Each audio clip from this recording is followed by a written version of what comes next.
আমাদের টিম কাজ করছে, রেস্কিউ টিম র্যাপিড রেসপন্সিবিলিটি হয়ে। আমরা আছি ফেনী জেলার সদর উপজেলার লস্করহাট গ্রামে। সেখানে ইতিমধ্যে আমাদের উদ্ধার কাজ চলছে।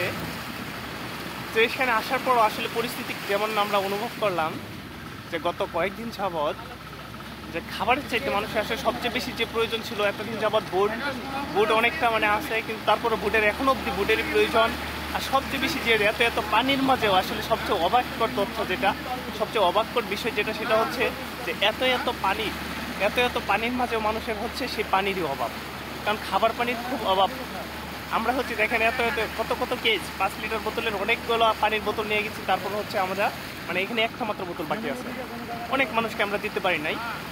তো এদিকে যারা আসবেন বা যারা এদিকে আসার পরিকল্পনা করতেছেন বা অন্যান্য জেলা থেকে যারা ফেনীর দিকে আসার জন্য চিন্তা করতেছেন, আপনাদের সবার কাছে রিকোয়েস্ট, আপনারা অল্প মানুষ আসবেন, অল্প পরিসরে আসবেন, এসে সর্বাত্মকভাবে খাবার পানি এমনকি খাবার, এমনকি সবচেয়ে যে বিষয়টা সবচেয়ে গুরুত্বপূর্ণ, সেটা হচ্ছে আপনারা সকলে চেষ্টা করবেন যে নিজস্ব বুট নিয়ে আসার জন্য।